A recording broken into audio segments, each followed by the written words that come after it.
Hi, this is Katie Gray again, and this is kind of how my media philosophy has evolved throughout this course this summer. Media and technology surround us and our students in everyday life. They're using it, I'm using it all the time, and from a very young age, they have devices in their hands, and they use it to learn and create. Like my son Cole here. I'm going to switch to the video here. He's making a comic. He's been making comics for about 2 months now on paper, and I just introduced him to Pixton, and he got really excited about it.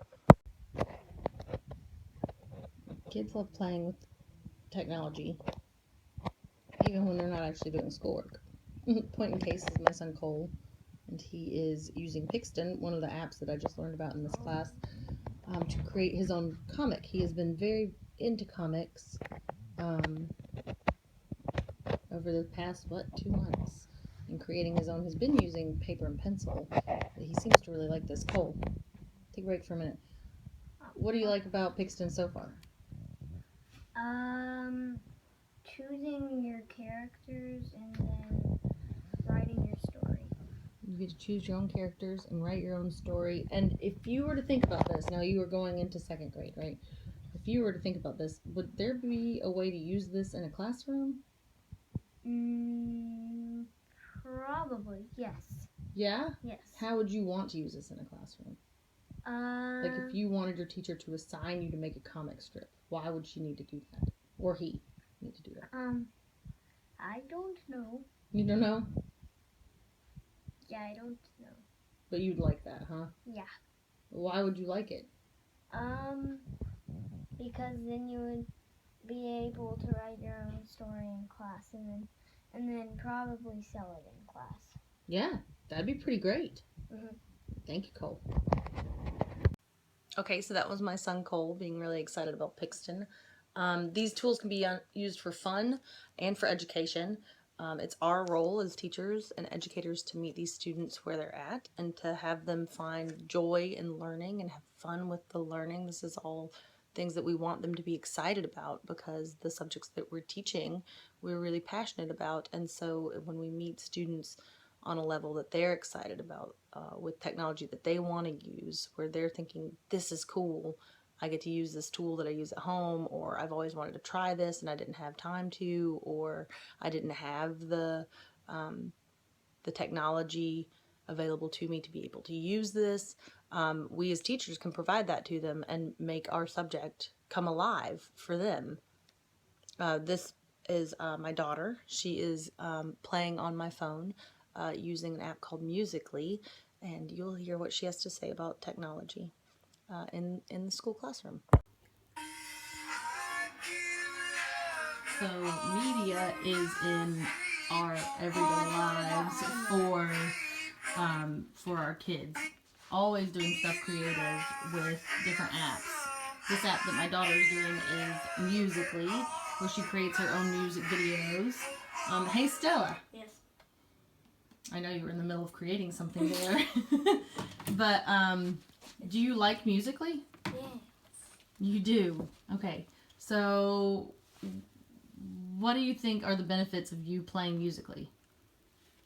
What makes it a good thing to play around with? Well, you can be creative with it, and like there's different things you can do to make it like look like called like transitions. Oh, and yeah. It's really easy to learn. It's really fun to do. It's really easy because it looks to learn. really cool. And it looks really cool. And what grade are you going into? 6. I cannot believe it. And in middle school, would you like it if your teachers used Musical.ly? Yeah. How would they use Musical.ly? Like maybe for like a science project, you could like find like you could because there's this one thing that you could do. Here, wait 1 second. That you could do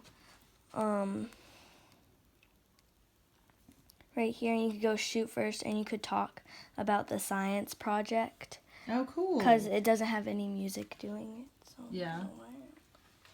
And you would like doing that? Yeah. Why would you like doing that? Why would that be good for you to do in science class?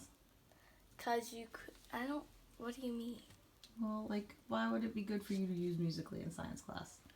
because you could be really creative and like everyone would have different ideas. Yeah, of how to be creative with it. That's pretty excellent. Thank you, Stella. Okay, and so finally, you can use this technology, as my niece is going to show you in just a moment, to do a flipped classroom. So my niece is taking an online class, Math 2, to be able to take physics next year. She wants to get sciences out of the way. Who would want to do that? But she realized that she couldn't take physics if she wasn't in Math 3, so she has the option to take Math 2 online this summer. And it's a whole summer long class, but she takes it online. She can spend as much time with the material as she needs and take the quizzes over and over again till she gets the concepts, which is pretty amazing. This is my niece working on her online classes that she's using so that she can take physics next semester in high school, and she's using it to catch up for her sciences and for her math. This course lasts all summer, and she's able to take it and get caught up and be where she wants to be in high school by using this technology.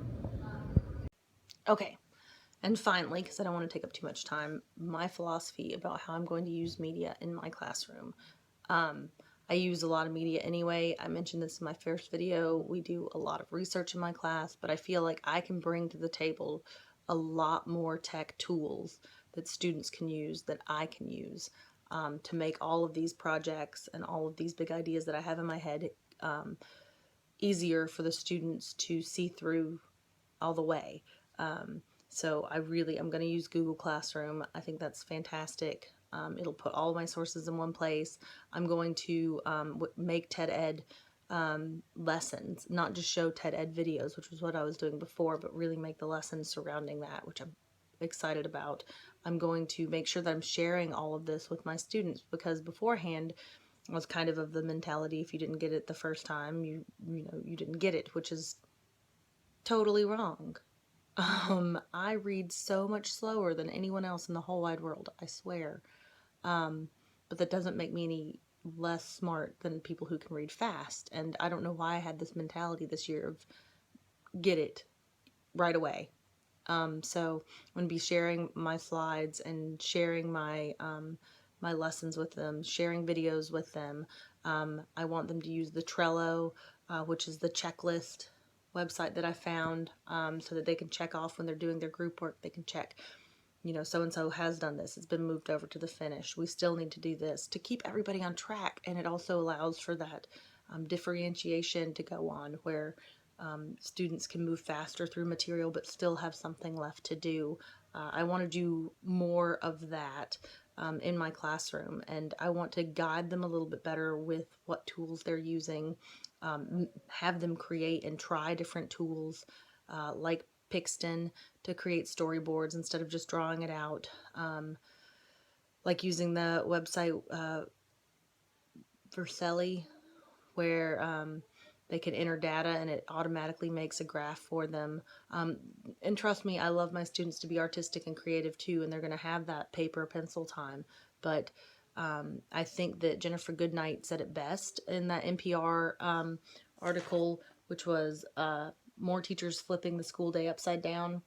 And she said, it's truly about meeting them where they're at, talking about students, and realizing that the 21st century is different. Being creative has a different meaning. It's not just